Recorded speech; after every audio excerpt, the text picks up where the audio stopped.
ассалому алайкум тамошобинони азиз, наши ҷамъбастии барномаи иттилооти навид мустақиман аз телевизиони Сафина манзуратон мегардад. Дар студия Дилафрӯз Комилзода. боздиди кори сарвазири ҷумҳурии Тоҷикистон Қоҳир Расулзода дар як қатор шаҳру ноҳияҳои вилояти Хатлон идома дорад. рӯзи гузашта дар шаҳру ноҳияҳои минтақаи Кӯлоб сарвазири мамлакат бо иқтидорҳои саноатӣ ва раванди тадбирҳои саҳроӣ ошноӣ пайдо карда бобати афзоиш додани ҳаҷми маҳсулоти саноативу кишоварзӣ масъулонро вазифадор кард. шарҳи бештари мавзӯъ дар гузориши ҳамкасбони мо. 5 апрел сарвазири мамлакат Қоҳир Расулзода дар идомаи сафари корӣ дар ноҳияи Восе нахуст бо ҷараёни таъмир ва барқарорсозии пойгоҳи обкашӣ шинос шуд. Пойгоҳ дорои 6 агрегат буда, айни замон навсозии он идома дорад. дар маҷмӯъ аз ҳисоби ин пойгоҳ 1210 гектар замин обёрӣ карда мешавад. дар доираи таъмир ва иваз намудани агрегат ва таҷҳизоти пойгоҳи обкашӣ ҳамзамон иваз ва таъмири қубурҳои обгузар ва дигар инфраструктури соҳа низ ҷараён дорад. бо назардошти ҳамин сарвазири мамлакат коргарону мутахассисонро барои босифат ва сари вақт омода намудани пойгоҳ ба мавсими обёрӣ вазифадор карданд. намунаи истифодаи самараноки заминҳои назди ҳавлигиро сокини деҳаи меҳнатободи ноҳияи Восе Гавҳарбӣ Пиракова бароҳ мондааст. истифодаи оқилонаи замин ба ин сокини ноҳияи Восе имкон додааст ки дар баробари қонеъ гардонидани талаботи оилаи худ бо маҳсулоти ниёзи аввал ҳамзамон ба бозор маҳсулоти кишоварзиро пешниҳод намояд. сарвазири мамлакат дар асоси дастуру ҳидоятҳои роҳбари давлат ва ҳолати кунунии ҷаҳон барои ҳар як оила ҳамин гуна ба таври намунавӣ ба роҳ мондани истифодаи заминро муҳим арзёбӣ карданд. шукронаи тинҷӣ ва мониву шукронаи ҳамин сардор ҷаноби олӣ ки ин қадар давлатмона тинҷу амонӣ кардааст. дар ҳамин давлати тинҷӣ фарзандакон кор мекунанд, ҳаққу ризқи рӯзи худшона меёбанд. шукрак ҳозирина замини хоҷагӣ деҳқонӣ дорум. бо майдони умумии кооперативи тиҷоратии ҳоҷӣ Партов 18 гектарро ташкил медиҳад ва ҳамасола аз он ҳосили баланди пахта, полезӣ, гандум, пиёз, картошка ва сабзӣ ба даст оварда мешавад. сарвазири мамлакат зимни суҳбат кишоварзонро бо назардошти ҳолати кунунии сайёра ва тадриҷан бештар гаштани талабот ба маводи ғизоӣ барои истифодаи самараноки замин вазифадор намуд. расидан ба таъмини амнияти озуқаворӣ яке аз 4 ҳадафи стратегии ҳукумати ҷумҳурии Тоҷикистон ба ҳисоб меравад ва истифодаи имкониятҳои табиӣ барои гирифтани ҳосили баланд ва таъмини фаровонҳосилӣ мусоидат мекунад. сарвазири мамлакат Қоҳир Расулзода дар асоси дастур ва таваҷҷӯҳи бевоситаи асосгузори сулҳу ваҳдати миллӣ пешвои миллат президенти ҷумҳурии Тоҷикистон муҳтарам Эмомалӣ Раҳмон волидайни афсари шуҷои ватан Шодравон Рустам Амакиевро аёдат намуда хонамузеи ӯро ифтитоҳ намуд. ҳар нафар метавонад дар ин ҷо дар бораи даврони ҷавонӣ ва фаъолияти хизматии Рустам Амакиев ҳамчун афсари шуҷоъ маълумот пайдо намояд. ин собитгари он аст ки давлат ва ҳукумати ҷумҳурии Тоҷикистон нафароне ки барои пешрафти меҳан ва пойдории истиқлоли давлатию ваҳдати сартосарӣ талош мекунад пайваста қадр менамояд. дар доираи ҷашнҳои миллӣ имрӯзҳо раванди корҳои ободонӣ аз ҷумла бунёди иншооти таъиноти гуногун ба хотири рушди инфраструктури деҳот дар ноҳияи Восе ҷараён дорад. дар заминаи ҳамин tashabbus имрӯз роҳи байнидеҳавӣ ки 6 километрро дар бар мегирад пас аз таъмири пурра намудан мавриди истифода қарор гирифт. корҳои сохтмонӣ бо саҳми соҳибкори ватанӣ анҷом дода шудааст. дар идома сарвазири мамлакат Қоҳир Расулзода аз рафти сохтмони муассисаи таълимӣ дар деҳаи гулистони шаҳри Кӯлоб боздид ба амал овард. иттилоъ дода шуд ки пас аз ифтитоҳи муассисаи нави таълимӣ барои ба таҳсил фаро гирифтани 528 нафар хонанда дар дубаст шароити мусоиди илмомӯзӣ фароҳам оварда мешавад. иншоот дар доираи ҳамкориҳои ҳукумати ҷумҳурии Тоҷикистон бо шарикони рушд сохта мешавад. ҳоло корҳои оҳану бетонӣ, рангубори дохилу беруни бино ва насби дару тирезаҳо ба анҷом расонида шуда, саҳни иншоот сафолакпӯш карда шудааст.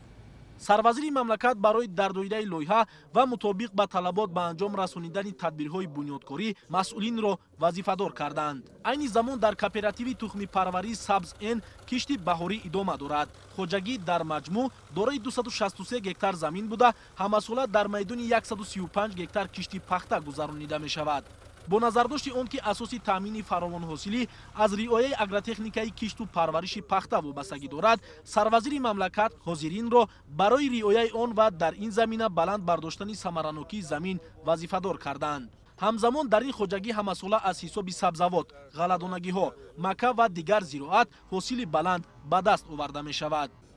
айни замон бунёди корхона барои парвариши мурғи гӯштӣ дар ҷамоати деҳоти зарддори шаҳри Кӯлоб идома дорад.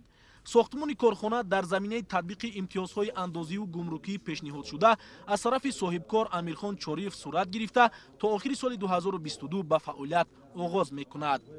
айни замон барои анҷом додани корҳои сохтмонӣ 10 нафар ҷалб шудааст ва баъди мавриди истифода қарор гирифтан 8 нафар бо ҷои кори доимӣ таъмин мешавад.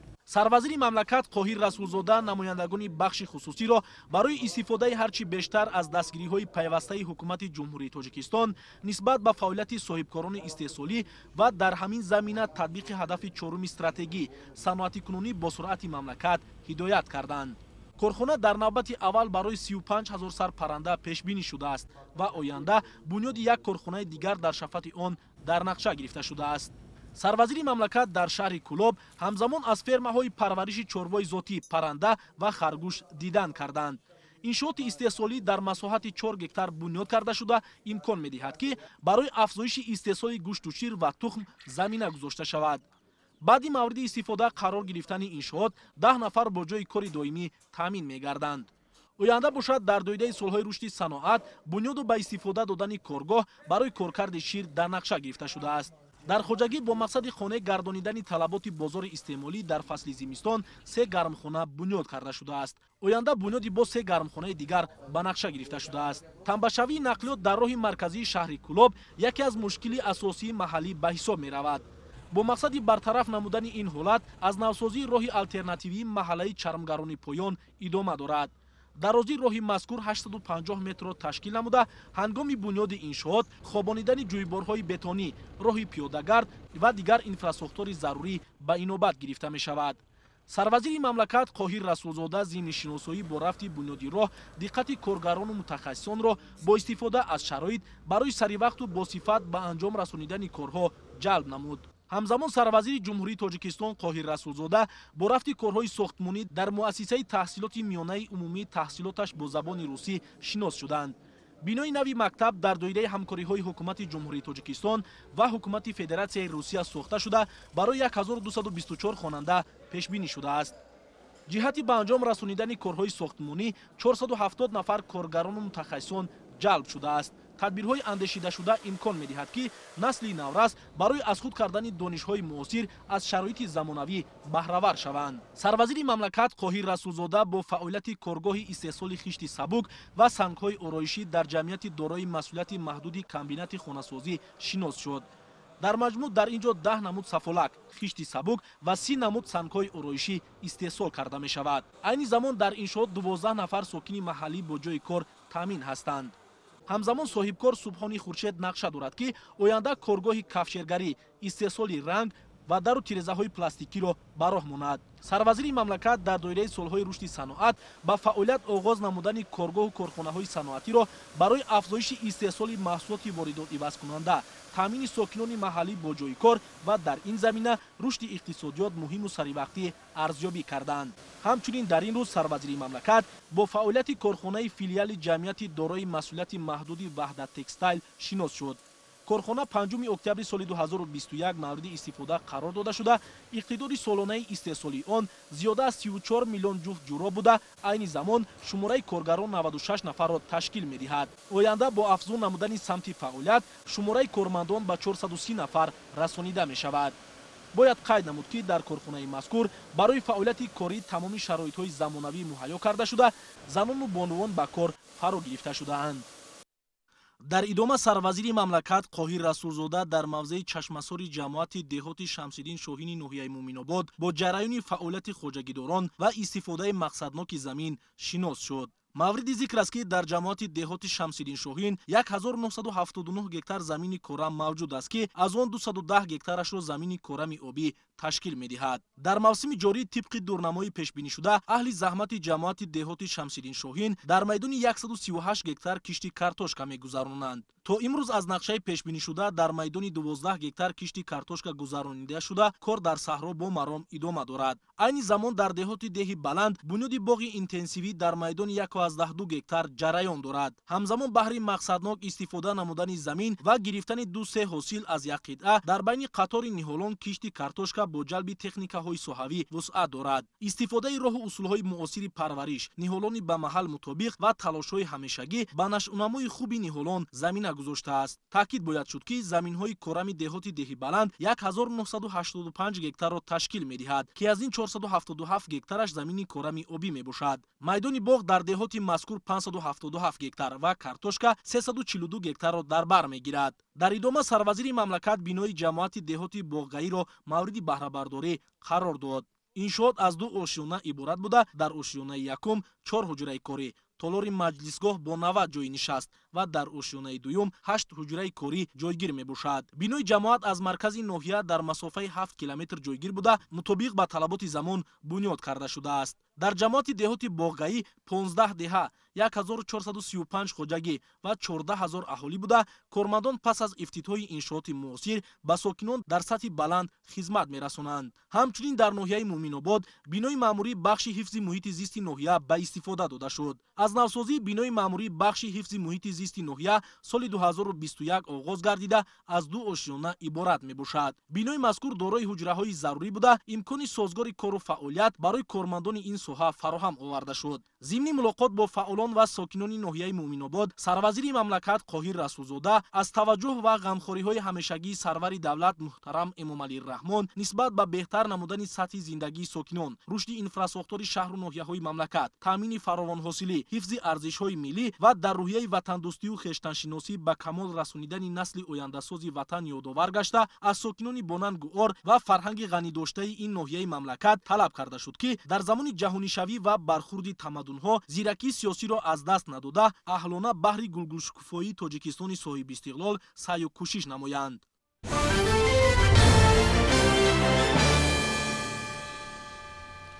тавре хабар дода будем мутобиқи фармони президенти ҷумҳурии Тоҷикистон дар бораи ба эҳтиёт рухсат додани хизматчиёни ҳарбие ки муҳлати муқаррар гардидаи хизмати ҳарбиро адо намуданд ва даъвати навбатии шаҳрвандони солҳои таваллуди 1995-2004 ҷумҳурии Тоҷикистон ба хизмати ҳарбӣ, айни ҳол ин маъракаи муҳими сиёсӣ дар мамлакат идома дорад. тибқи иттилои вазорати мудофиаи мамлакат, аллакай дар нахустин рӯзҳои оғози ин маърака дар гӯшаву канори ҷумҳурӣ ҳазорҳо нафар ҷавонмардони шуҷоъ ихтиёран ба комиссариятҳои ҳарбии шаҳру ноҳияҳо ҳозир шуда омодагиашонро барои хизмати содиқона ба ватан модар баён доштанд.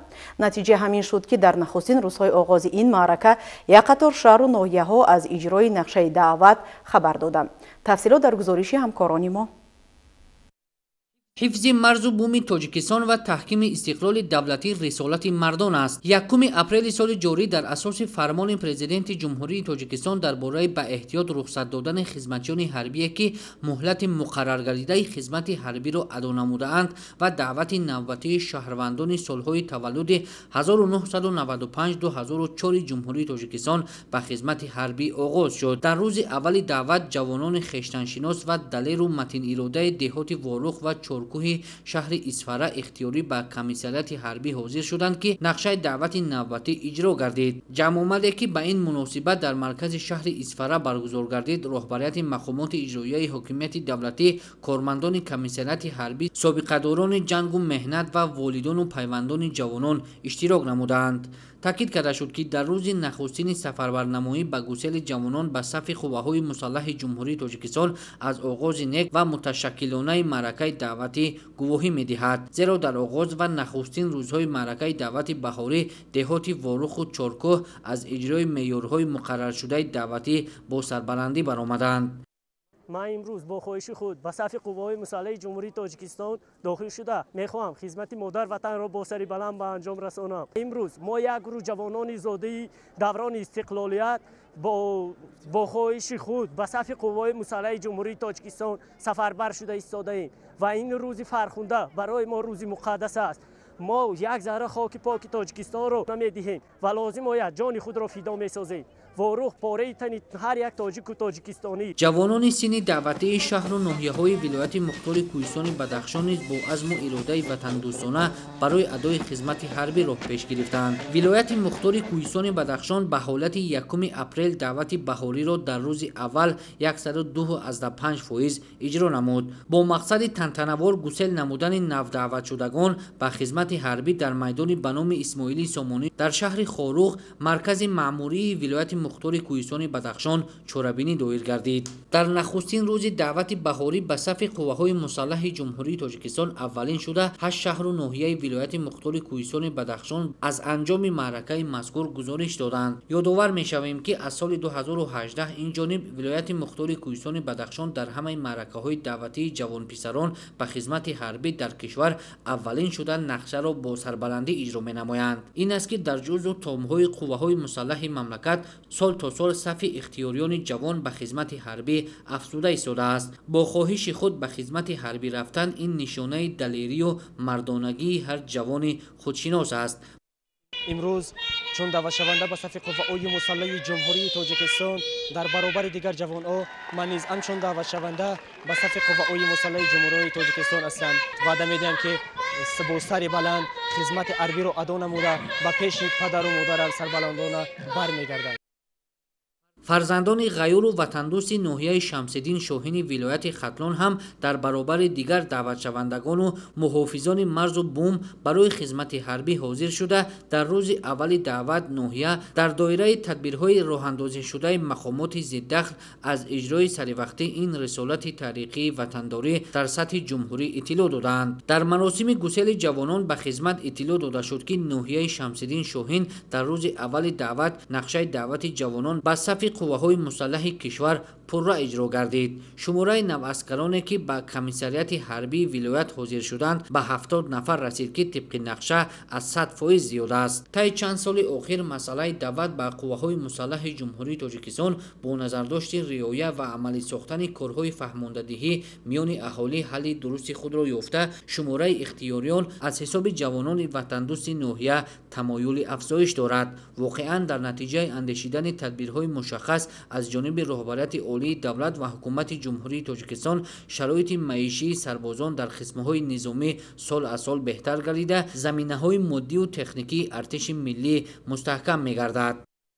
хатм кардаи донишгоҳи давлатии Кӯлоб бо номи аввалӣ буда ки тасмим гирифтам ки баъд аз хатми донишгоҳ ба сафи қувваҳои мусаллаҳи ҷумҳурии Тоҷикистон дохил гардида хизмати шаҳрвандии худро адо намоям ва аз ҳама ҷавонон хоҳиш ба амал менамоям ки омада дар сафи қувваҳои мусаллаҳи ҷумҳурии Тоҷикистон хизмати ҳарбӣ намоянд. дар ноҳияи Фархори вилояти Хатлон ҷавонони синни даъватӣ ба хизмат дар сафи қувваҳои мусаллаҳи ҷумҳурии Тоҷикистон дар фазои тантанавӣ гусел карда шуданд. дар чорабинӣ таъкид карда шуд ки хизмат дар сафи қувваҳои мусаллаҳ мактаби мукаммали ҳаёт ва обу тоби ахлоқиву ҷисмонӣ арсаи далерию мардонагӣ мебошад ва ҷавонони синни даъватӣ барои ба ҷо овардани хизмати модар ватан бояд доиман омода бошанд. бояд зикр намуд ки хизмат ба ватан модар қарзи фарзандӣ ва имониву виҷдонии ҳар ҷавонмарди бонангу номус буда, мактаби бузурги тарбияи ирода, ҷасорат, шуҷоат ва ватандорӣ ба ҳисоб меравад. артиши миллии мамлакат дар тӯли мавҷудияти худ дар таҳкими суботу оромӣ, ҳифзи тартиботи ҷамъиятӣ ва мубориза бо ҷинояткорӣ нақши назаррас дорад. дар заминаи таваҷҷӯҳ ва дастгириҳои бевоситаи сарфармондеҳи олии қувваҳои мусаллаҳи ҷумҳурии Тоҷикистон сол то сол шароити хизмат дар қисмҳои ҳарбии мамлакат беҳтару хубтар гардидааст. баъди хатми донишгоҳи олӣ дар мақомоти иҷроияи ҳокимияти давлатии ноҳияи Фархор ба ҳайси мутахассиси шуъбаи рушди иҷтимоӣ ва робита бо дастгоҳи раиси ноҳияи Фархор кор мекардам. имрӯз ман бо хоҳиши худам барои ҳимояи марзу буми ватан барои хизмат ба сафи қувваҳои мусаллаҳи ҷумҳурии Тоҷикистон рафта адои хизмат менамоям. ноҳияҳои Водӣ Рашт низ аз иҷрои нақшаи даъвати ҳарбӣ баромаданд. дар робита ба гусели ҷавонон дар қисми ҳарбии қушунҳои зудамали вазорати мудофиаи ҷумҳурии Тоҷикистон дар ноҳияи Рашт рӯзи даъватшаванда бо шукӯҳу шаҳомати хоса баргузор гардид. ба майдони қисми ҳарбӣ даъватшавандагон аз ноҳияҳои минтақаи Рашт ба таври ихтиёрӣ барои шомил шудан ба сафи артиши миллӣ ҳозир гардиданд ки дар натиҷа ноҳияҳои Сангвору Лахш нақшаи даъвати баҳорӣ اختیاری را 100%، تاجیک‌آباد 105%، نورآباد 101% و رشت 107% اجرا نمودند. خوشبختانه سالهای آخر حس وطندوستی و خودشناسی جوانان با شرف وادی رشت بالا رفته اختیاراً به صف قوه‌های مسلح جمهوری تاجیکستان می‌پیوندند و رسالت شهروندی خویش را با سر بلند ادا می‌نمایند. ساکنان وادی رشت سیاست خردمندانه سرور دولت را صادقانه دستگیری نموده فرزندانشان را در روحیه وطندوستی و میهن‌پرستی تربیت نمودند که گواه آن را اختیاری به خدمت حربی رفتن جوانان شهادت می‌دهد. برآمدکنندگان تاکید کردند که جوانان سربلند تاجیک را می‌باید به وطن صادقانه خدمت نموده برای حمایت مرز و بوم سرزمین اجدادیمان با هوشیاری و دلیری و مردانگی آماده باشند و آن را چون گوهرک چشم حفظ نمایند. ما بیبی و بابی خرسند از آن هستیم که 3 نفر نبیرگانمان به خدمت مادر وطن میروند. شکرانه میکنم که 2 نبیره دیگرمان در خدمت وطن.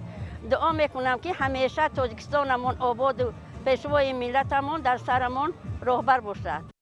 در مجموع شهر و ناحیه‌هایی که در روز نخستین دعوت شهروندان به خدمت حربی نقشه را پورا اجرا کردند نشان می‌دهد که کارهای فهماندهی در بین اهالی موافق مطلب به راه مانده شده. اینچنین جوانان خویشتن‌شناس خدمت به وطن را قرض شهروندی دانسته خود اختیاری این رسالت را اجرا کردند. جوانان دیگر شهر و ناحیه‌های مملکت را ضرور است که از فرزندان قوی اراده جماعت دهات چارکوه، واروخ شهر اسفره، ولایت مختار کوهستان بدخشان، ناحیه‌های فرخار و شمس‌الدین شاهین ولایت ختلان و ناحیه‌های نورآباد و رشت، تاجیک‌آباد، سنگوار و لخش وادی رشت عبرت گرفته در پیروی به اقدام جوانمردانه آنها با خواهش خود آمده خدمت مادر وطن را مردانه‌وار اجرا نمایند. مسئولان ساختارهای مربوطه ولایت و شهر و ناحیه‌هایی که تا امروز نقشه دعوت را اجرا نکرده‌اند لازم است که کارهای ترغیباتی و تشویقاتی را وابسته به تقویت و بلند برداشتن تربیت حربی وطن‌دوستی جوانان در بین جامعه درست به راه مانده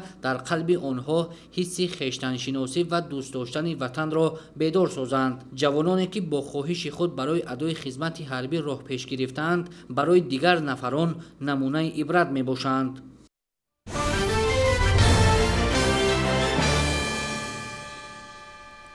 حکومت جمهوری تاجیکستان جهت ادامه ساختمان و تجدید مؤسسه‌های تعلیمی نیمساخته که دوام سالها بنیادشان قطع گردیده بود تدبیرهای عملی را تطبیق می‌سازد.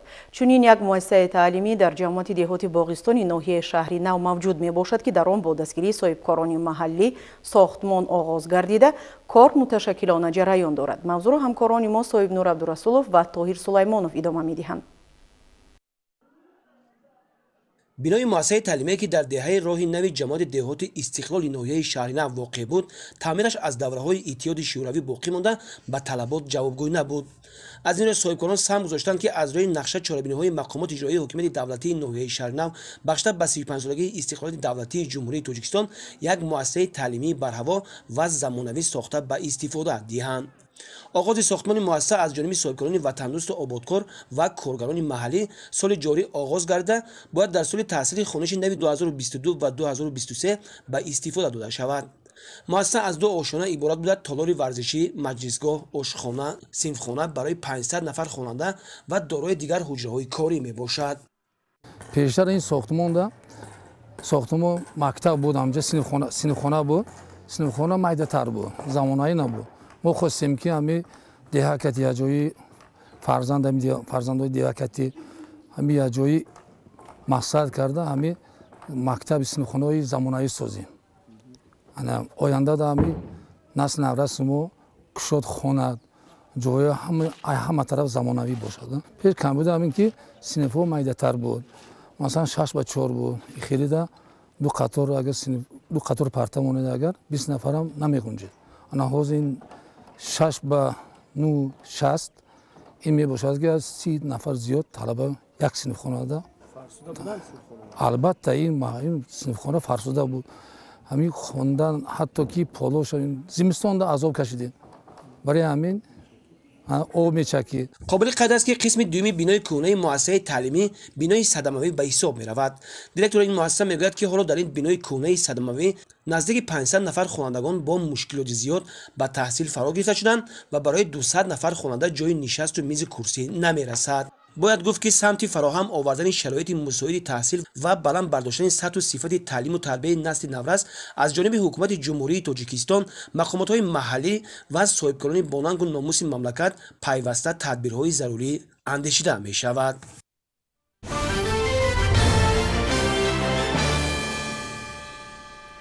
نقش سیاحی در روند رشد ملی و نائل شدن به هدف‌های استراتژی. تحت همین عنوان امروز در دانشگاه بین‌المللی سیاحی و صاحبکاری تاجیکستان همایش برگزار گردید. تدبیر مذکور با تشبث کمیته رشد سیاحی نزد حکومت جمهوری تاجیکستان راه اندازی شده. در آن مسائل‌ها وابسته به اجرای دستور و سپارش‌های اساسگذار صلح و وحدت ملی، پیشوای ملت پرزیدنت جمهوری تاجیکستان محترم امامعلی رحمان نسبت به ساحه توریسم مورد بررسی قرار گرفت. گزارش همکارانمون در این خصوص.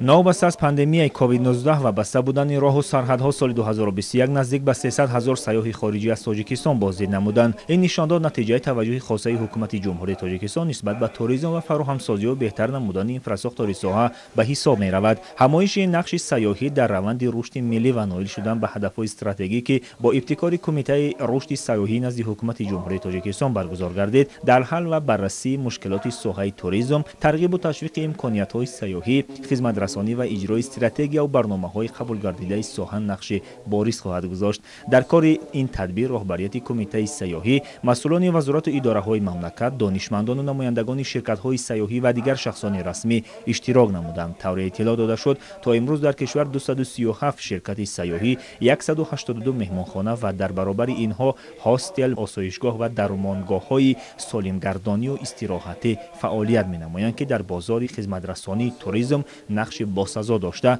فعالیت نظررس دارند. در کار جلسه بیشتر به مسائل آماده کردن متخصصین ساحه، ترغیب و تشویق امکانیت‌های سیاحی مملکت در داخل و خارج کشور، بهتر نمودن صفت خدمت رسانی‌ها در انشاءات قبول و خدمت رسانی و همزمان آمادگی به موسم نو سیاحی میباشد. کمیته رشد سیاحی همچون مقام وکالتدار در همکاری با وزارت اداره‌های داخلدار جهت اشتراک در نمایشگاه‌های بین‌المللی و سطح ملی پیوسته چهارراه اندیشیده می‌شود و در سال 2022 نمایندگان ساحه سیاحی مملکت در نمایشگاه‌های بین‌المللی که در امارات متحده عرب، در جمهوری ترکیه و همزمان در نمایشگاه میت که در شهر مسکو فدراسیون روسیه برگزار شدند اشتراک فعال نموده امکانیت‌های سیاحی مملکت معرفی و ترغیب و تشویق گردیدند. تذکر داده شد که امروز نسبت به رشد ساحه توریسم از جانب حکومت جمهوری تاجیکستان توجه مخصوص ظاهر گردیده. در این سمت الکی یک قطار کارهای ضروری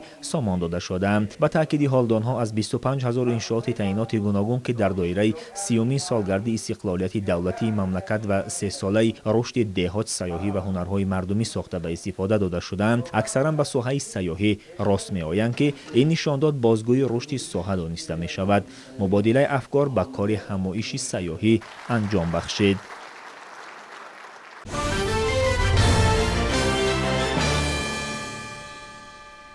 سهامداران کооپراتیو تجارتی به نام راهبر قاسموی جماعت دهات کولاب شهر کولاب به کشت پنبه‌دانه آغاز بخشیدند. این معرکه با شرکت رهبریت مقامات اجرایی حکومت دولتی و بازرگانان صاحب تجربه صورت گرفت. همکاران ما در همین باره اطلاع بیشتر دارند. در شهر کولاب در موسم امساله یکی از اولین ها شده سهامداران کооپراتیو تجارتی به نام راهبر قاسموف در جماعت دهات کولاب به کشت پنبه آغاز نمودند. ما نیت داریم که در میدان 43 هکتار پخته کشت نماییم. حاضر همه زمین ها پرره شدگار شدگی من تراکتورها کار کرده ایستادند. امروز کشت را سر کردیم.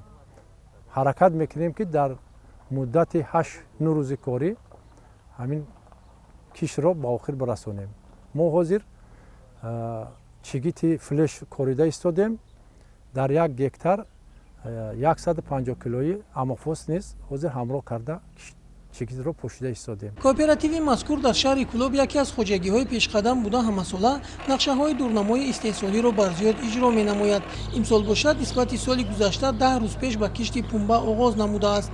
در مجموع همه کооپراتیوهای تجارتی خواجگی‌های دهقانی و انفرادی که به کشت و پرورش پخته مشغول می‌باشند زمین‌های کشت را از شدگار خوشصفت برآورده تخمی ذخیره کردند. ما موافق نقشه امسال 10970 هکتار پیش بینی گردیده است.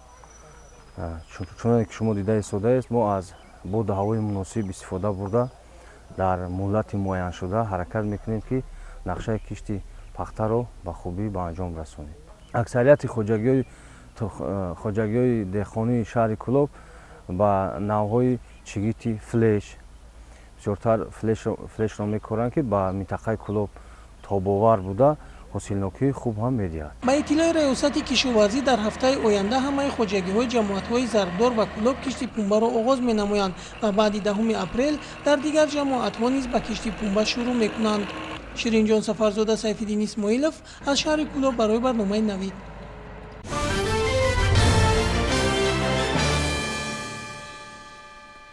ноҳияи Данғара дар ҷумҳурӣ аз калонтарин минтақаҳои аграрӣ ба ҳисоб рафта масъалаи истифодабарии мақсадноки замин дар ин ноҳия аз тарафи хоҷагидорон дуруст ва мақсаднок ба роҳ монда шудааст. иқтидорҳои мавҷудаи кишоварзӣ ба монанди бахшҳои ғаллакорӣ, чорводорӣ, боғпарварӣ ва сабзавоткорӣ таи солҳои охир дар ноҳияи Данғара оқилона истифода карда мешаванд.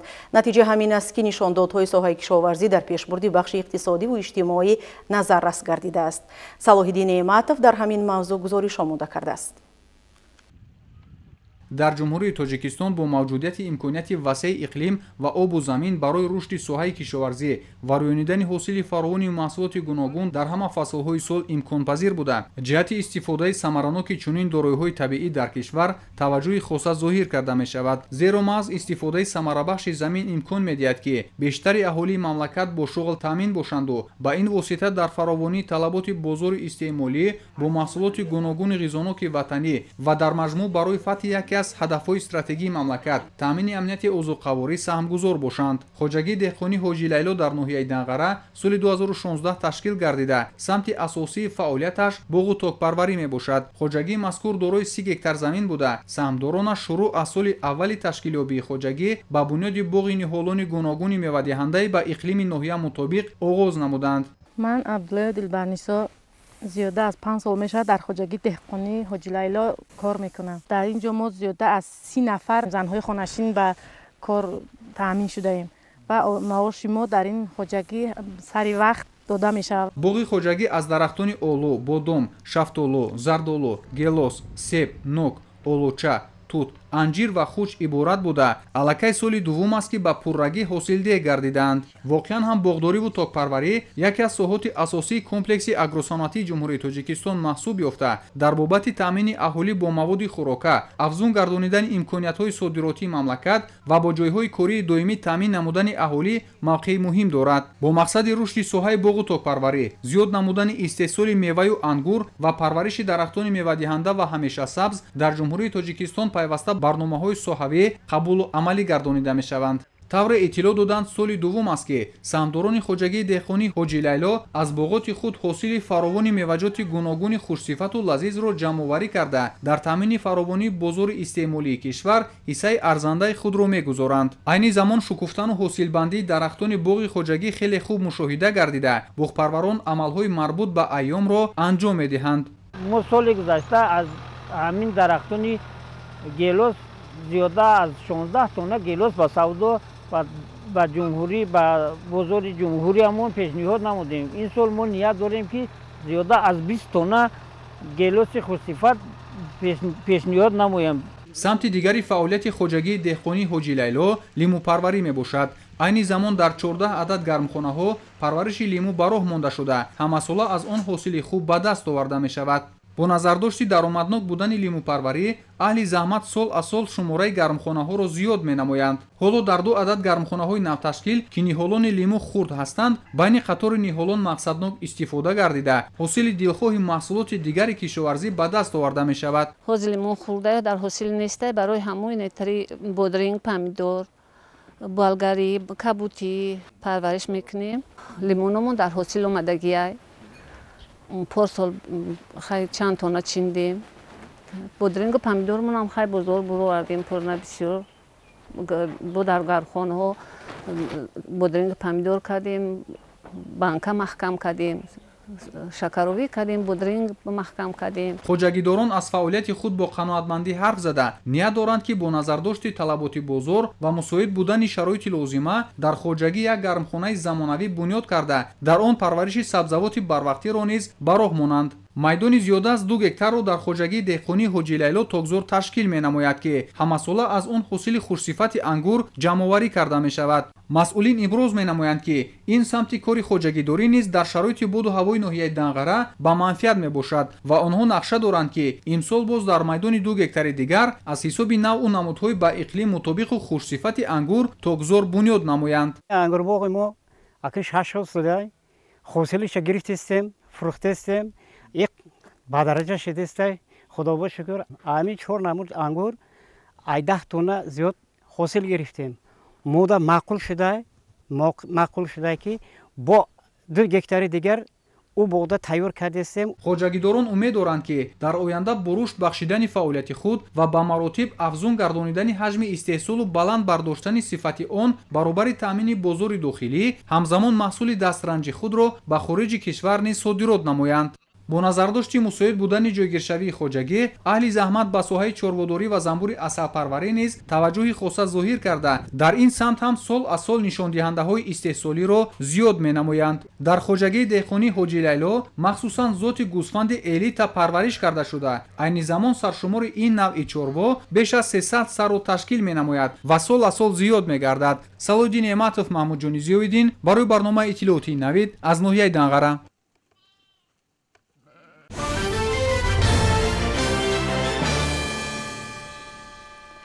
сол то сол дар ҳудуди вилояти Хатлон шумораи гармхонаҳои доимию мавсимӣ бештар мегардад ки ин раванд дар фаровонии бозорҳои истеъмолии мамлакат бо маҳсулоти кишоварзӣ саҳм мегузорад.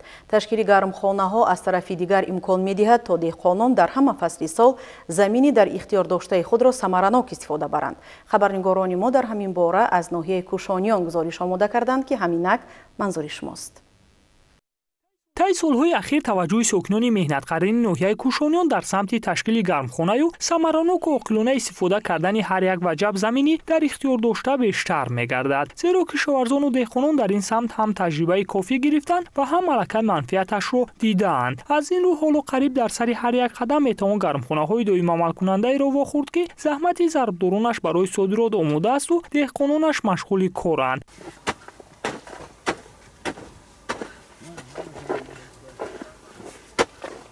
мо пайваста бо мардум сар кор дорем. мардума пешниҳод мекунем, мо фаҳмондадиҳӣ мекунем, мегем ки заминҳоро холӣ намонен. доир ба хоҷагиҳои деҳқонӣ, заминҳои назди ҳавлигӣ ягон порча заминро холӣ намемонанд. маҳсулоти худро истеҳсол карда ба бозор мебаранд, зиндагии худро пеш мебаранд. 8 капа дорем манам теплица. 8 манам шунондагимон қалампиру болгарӣ. 6 сотуқда гандум кардем. бо 20 сотуқда открити ҳуйда қалампир шунондастем. ҳанамақа ҷой дорем тамом. иқаш чиай? боғай, шофтолу. ҳамақа заминай.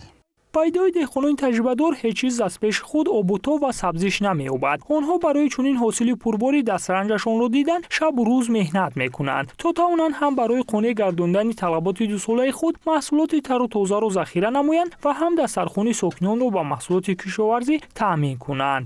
саҳри меем бегаи мерем ҳамҷода чопуқ мекунем, иро об метӣ нигоҳубин мекунем, капаро ҳуй мекунем, маҳкам мекунем. кор накунем ҳосил намешавад. мана дидестен охир ҳосило ки мана гул кардестан ман насиб кунам мешавад қариб. бояд гуфт ки фаъолияти чунин деҳқонони асил ва кордону сарсупурдаи замин аст ки имрӯз дар дилхо фасли сол метавон маҳсулоти барвақтӣ аз ҷиҳати экологӣ тозаро аз бозорҳо дастрас кард.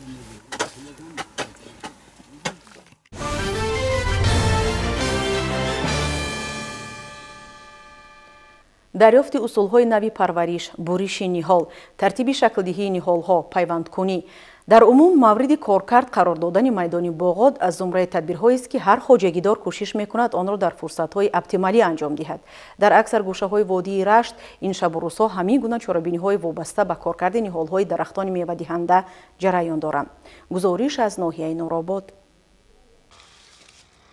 باغپروری از شغل‌های قدیمی کشاورزان ناحیه نورآباد بوده نوع‌های بهترین درختان میوه‌دار خصوصا سیب، مرود، نوک، شفتالو در حدود ناحیه پرورش می‌یابند. امروزها با فرا رسیدن فصل بهار در خواجگی‌های باغپروری ناحیه نورآباد با مقصد پیشگیری کسلی‌ها و حشرات‌های ضرررسان کارهای به شکل دراری، داروپاشی و نرم کردن بیخ نهال‌های درختان گذرانیده می‌شود.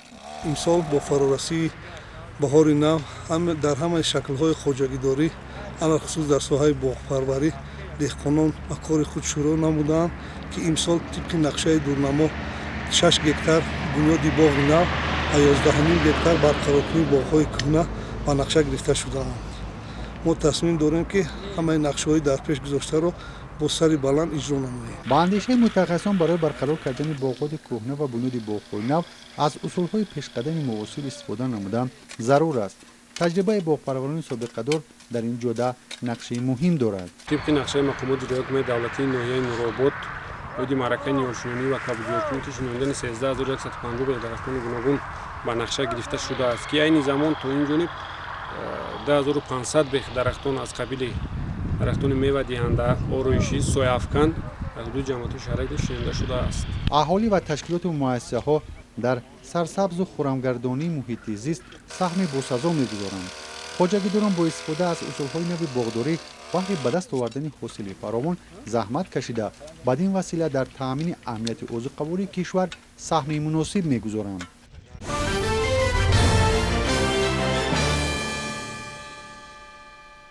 بهار سال 2020 پلانتاریای به نام ابو محمود خوجندی در مرکز ماموری ولایت سوخت تجدید و به مکان دیگر کوچانیده شد.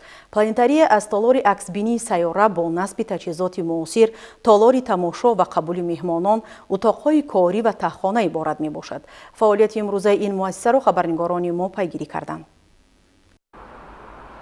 با مقصد ترغیب و تشویق علم‌های ستاره‌شناسی، دستاوردهای عالمان معاصر تاجیک و جهان عاید به فن‌های طبیعی و حادثه‌های استرونومی و طبیعی، اینچنین کیهان‌آوردی بیش از 40 سال می‌شود که پلانتاری به نام ابو محمود خوجندی در مرکز شهر خوجند فعالیت دارد و دوام 2 سال اخیر تغییر مکان نموده در حدود باغ فراغتی به نام ابو محمود خوجندی محله دوستی خلق‌ها خدمت رسانی خود را ادامه می‌دهد. آغاز از ماه فوریه در مناره آسمان ستاره‌زار پلانتاریا نمایش نوارهای استرونومی مخصوص 3D تصویر به راه مانده شد و امروز گروه خوانندگان مؤسسه تحصیلات میانی عمومی رقم 58 ناحیه باباجان غفورов برابر تشریف از آن دیدن خواهند کرد. ما امروز با خوانندگان خود به این درگاه آمدیم که باید که با خوانندگان درباره استرونومی یعنی که نجوم شناسی فکر و عقیده خود را باز مستحکم‌تر نمایند. چه خیلی که میگویند شنیدن که بود مانند دیدن، آنها رو با هم ستاره ها، سیاره ها، برج ها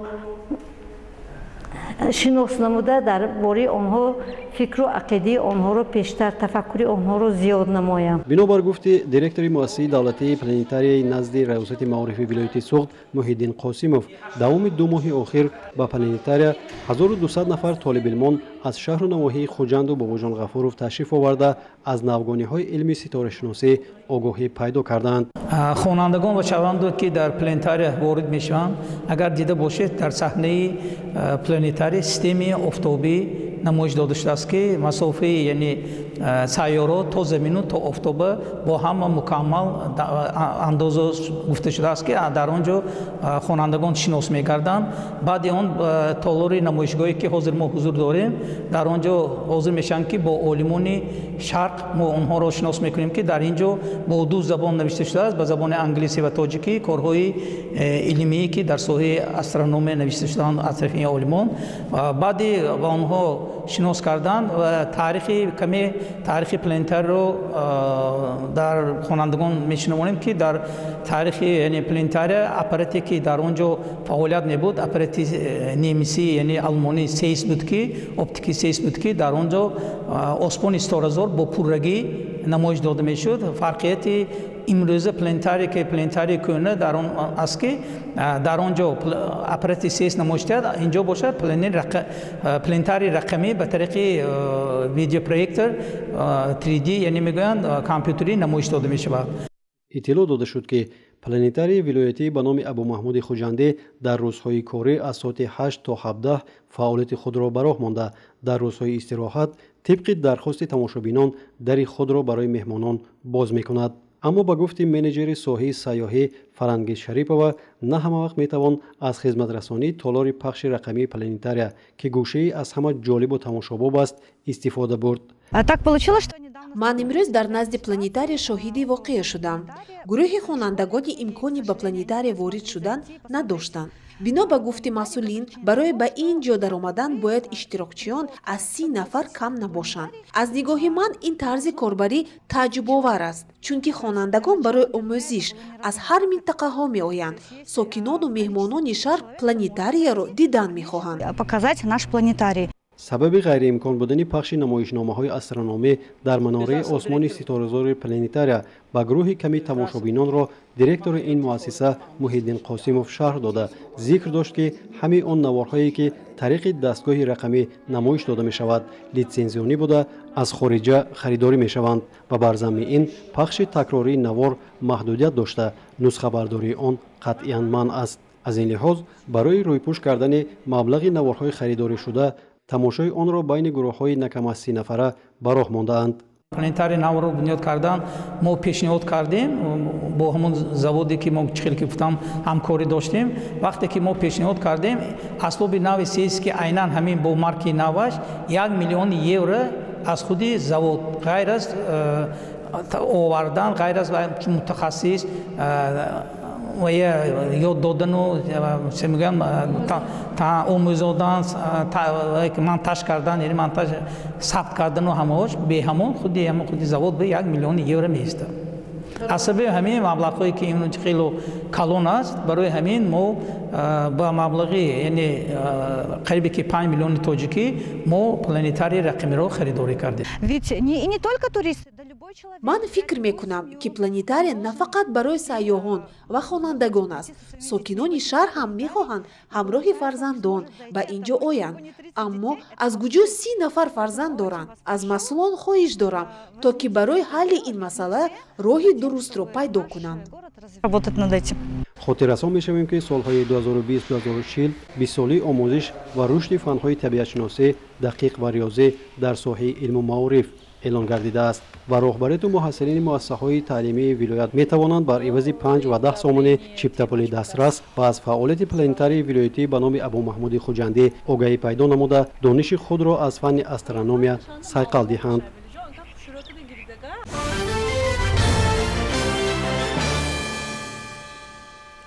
дар майдону толорҳои варзишии донишкадаи тарбияи ҷисмонии тоҷикистон ба номи Саид Мумин Раҳимов баргузории машқҳои пагоҳи рӯзии донишҷӯён бо роҳбаладии омӯзгорон хусусияти доимӣ касб мекунад. ҳамкорони мо дар ҳамин хусус гузориш омода карданд. соҳаи тарбияи ҷисмонӣ ва варзиш яке аз самтҳои афзалиятноки сиёсати иҷтимоии ҳукумати ҷумҳурӣ ба ҳисоб рафта он маҳз ба хотири таъмини оммавияти варзиш таҳкими тарзи ҳаёти солим мусоидат намудан ба омодакунии варзишгарони касбии тоҷик барои иштирок дар мусобиқаҳои бонуфузи байналмилалӣ аз ҷумла мусобиқаҳои квалификатсионӣ ба ҳисоб меравад. ҳамин масъулиятро донишкадаи тарбияи ҷисмонии тоҷикистон ба номи Саид Мумин Раҳимов ба уҳда дорад.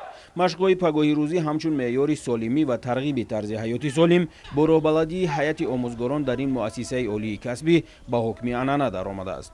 ин навбат низ бо ҷалби бештар аз 1000 нафар донишҷӯён тамринҳои пагоҳи рӯзӣ гузаронида шуданд. бо ифтихор метавон зикр намуд ки имрӯзҳо варзишгарони тоҷик алалхусус дастпарварони донишкадаи тарбияи ҷисмонии тоҷикистон ба номи Саид Мумин Раҳимов дар қатори ҳазорҳо шаҳрвандони бонангу номуси тоҷикистон дар ин соҳа хизматҳои шоиста намуда баҳри баланд гардидани нуфузу эътибор ва шарафи ватани азизамон саҳми арзандаи худро мегузоранд. бояд гуфт ки дар масири таърих варзиш рукни муҳими ҳаёти ҳаррӯзаи ҳар як фард арзёбӣ гардида он дар баробари тақвият бахшидани қувваи ҷисмонӣ барои наврасону ҷавонон ҳамчун майдони мукаммалгардонии нерӯи зеҳнӣ ва хислатҳои наҷиби инсонӣ хизмат менамояд. барои ин дар базаи донишкадаи тарбияи ҷисмонии тоҷикистон ҳамаи шароитҳо фароҳам оварда шудааст. имрӯз таҳти ғамхориҳои ҳукумати ҷумҳурӣ соҳаи варзиш дар мамлакат рушд ёфта варзишгарон пайваста дастгирӣ мешаванд. ширкати фаъолонаи варзишгарони тоҷик дар мусобиқаҳои гуногун сатҳ бошад далели возеҳи инкишофи риштаҳои гуногуни варзиш дар кишвар аст. машқҳои пагоҳи рӯзӣ ва дигар машғулиятҳои омӯзишӣ пайваста таҳти назорати қатъии ҳайати омӯзгорони донишкадаи тарбияи ҷисмонии тоҷикистон ба номи Саид Мумин Раҳимов қарор дорад. ҳамин аст ки марҳила ба марҳила сатҳу сифати омодасозии кадрҳои ҳирфаии соҳаи варзиш тариқи ин муассисаи олии таълимӣ рӯ ба беҳбудӣ дорад.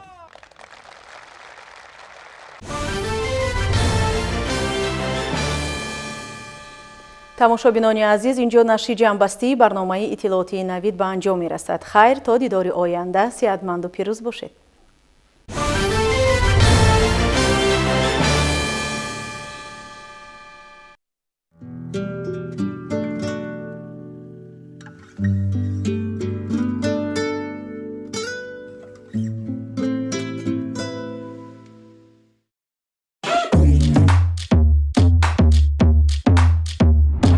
Хочешь изменить свою жизнь и зарабатывать в 3 раза больше? Тогда начни с нашей программы. Плати за обучение только после того, как получишь работу. Мы готовы инвестировать в тебя. А ты готов? Ведь твое будущее в твоих руках.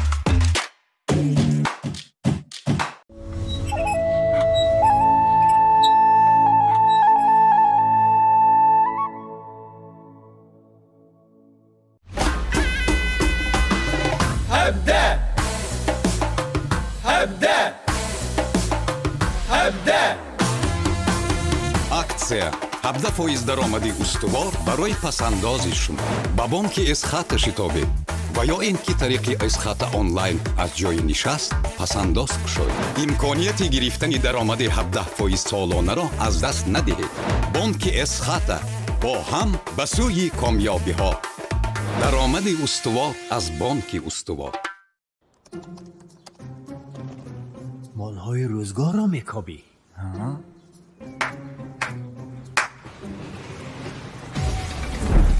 маркази савдои авранг ба хонадони шумо равшанӣ, хушбахтӣ, технологияи замонавӣ,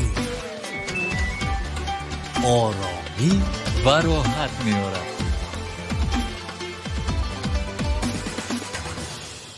акнун бо Имон International харидорӣ намуданед яхдонҳо, телевизорҳо, мошинаи ҷомашӯӣ, ҷангкашак ва дигар техникаи маишӣ боз ҳам осон гардид. ба мағозаи Валнаи шаҳри Душанбе воқеъ дар ҳавои театри опера ва балет ташриф намуда бе комиссия ва бе пешпардохт бо фоизҳои паст молҳоро харидорӣ намоед. мутахассисони мо дар муддати кӯтоҳ